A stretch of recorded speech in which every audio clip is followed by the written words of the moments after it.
Assalamu alaikum. This is Megan Wyatt answering your question here at About Islam.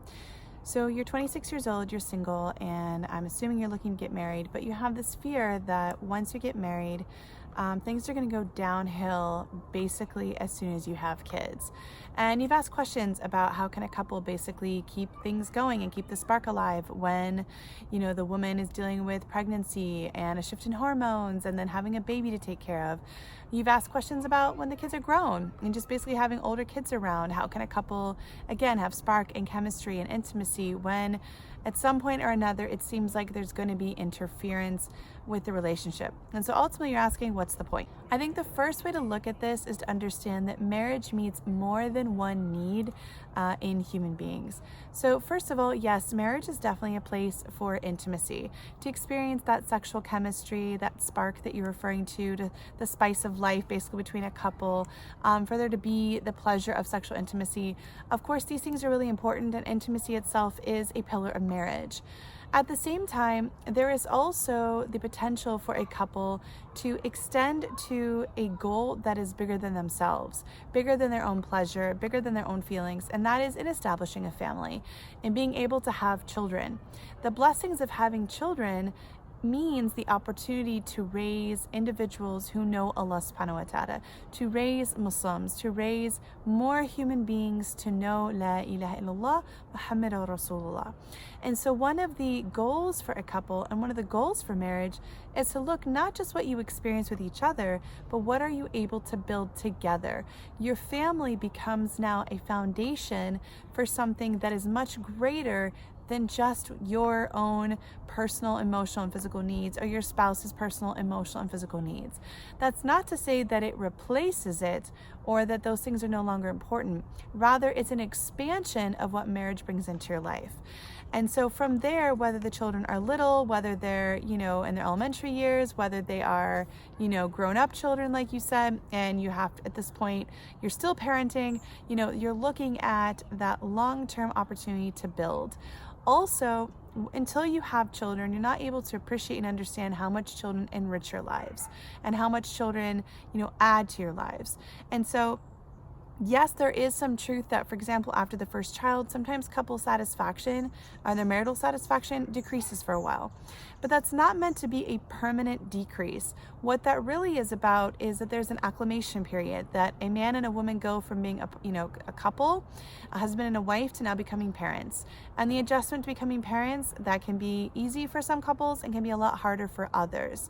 And so expectations change a little bit.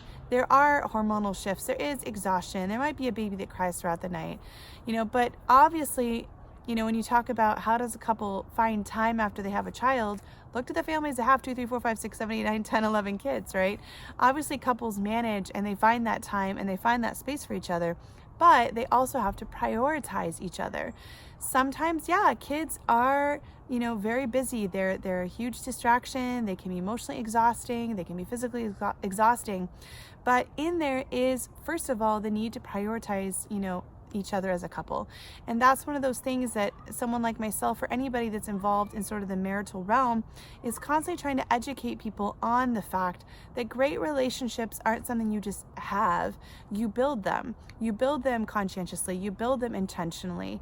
And you work on constantly shifting yourself and your expectations and how you communicate your needs, and understanding your spouse's needs and their expectations and how they communicate with you.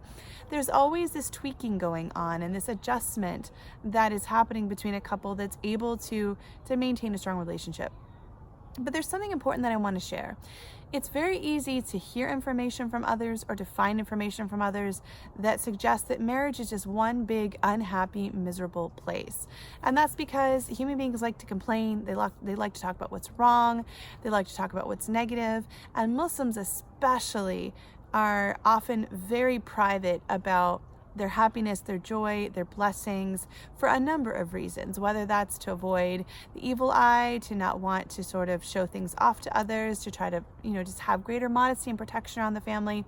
And so the results of that is that there is often a lack of expression of the positivity, of the happiness. So you might have the couple who are, drop dead exhausted and they feel like all they've done is take care of a baby, but they're not telling you about those moments where they're looking down at that beautiful baby girl or that beautiful baby boy, and they're feeling so grateful to Allah, or they're giving each other a hug saying, wow, mashallah, look at this beautiful child that we've been blessed with. They're not often telling you about the first smile, the first walk, the first time they hear mama or dada or baba or whatever it is that they're looking for. They often don't share those moments. And so a lot of single individuals get this feeling that marriage is just a miserable place. Articles on the internet are about problem solving, right? How to deal with a child's temper tantrum, what to do when your spouse wants sex more than you do, what to do when you're exhausted, how to deal with hormones, right? Because again, the content is to solve a problem. Rarely, or perhaps not enough, are we exposing ourselves to or be able to find content that just celebrates joy and happiness and the beauty of these blessings. So I'd like to offer that assurance that marriage is like life. There are ups and there are downs. There are tests and trials, and there's also blessings and joy and things to make you grateful. Marriage is a reflection of life, and life is a reflection of marriage, right? You can look at it either direction. But it is so important to go into a marriage understanding that, yes, there are going to be challenges with this other person, but children aren't an obstacle to love, and they're not an obstacle to a happy marriage. They are a doorway to greater love between a man and a woman. They are a doorway to greater, experiences of joy and happiness. And just like anything else in life that is happy or joyful, it often comes with hard work. It often comes with some struggle. Almost everything that a person feels like celebrating in their life, the things that are the most meaningful, they don't just come to them like this, right? They're things they've had to work very hard to accomplish. They've had to push through difficult moments. Having a family is like that. Having a family, whether that's having a family with your parents, your own siblings, a brother or sister, having friendships is like that. All relationships have ups and downs. All relationships have challenges. But you have to look deeper and go, what is it that makes it worth it? So yes, couples need to prioritize each other. Yes, they need to figure out how to make time for one another with intimacy, with emotional connection, with listening to each other. Yes, there are some days where parents are so tired they don't want to touch. Yes, there are some days where they put their kids to bed early just so they can touch, right? It is going to be a different thing every single day. But if people are being truly and wholeheartedly honest with you about their life, you'll find that there is a balance, that just as much as there is stress, in the process of having a family, there's joy. When a couple reaches a point where there is no joy and there is no happiness and they feel overwhelmed by everything around them, that's usually when they need to reach out for help. It's not that marriage is supposed to just be doom and gloom after the honeymoon period and then maybe that kid. It's a reflection that a couple needs some marriage education, some support to work, whether that's with someone like I do coaching with couples, I do coaching with wives, whether that's I'm finding a counselor, taking a program together. That's just a sign that they're stuck in a rut and they need some help to shake things up a bit and move beyond it, inshallah.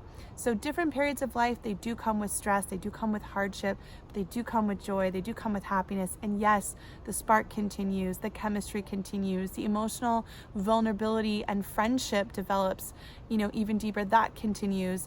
And so ultimately, you're looking at a person that, inshallah, no matter what is happening in your life, no matter what storm is facing your way, inshallah, you have that one human being that has seen you at your absolute worst and your absolute best. And they have seen you go through ups and downs, and you have a solid relationship with each other. When you think of the Prophet Muhammad ﷺ and Khadija, for example, you think of a woman who supported him when he had his hardest moments, and we love her for that support that she offered the Prophet ﷺ. May Allah have mercy upon her. And we love him as well for his ability to turn to her at those moments. So I hope this helps. Take care. Assalamu alaikum.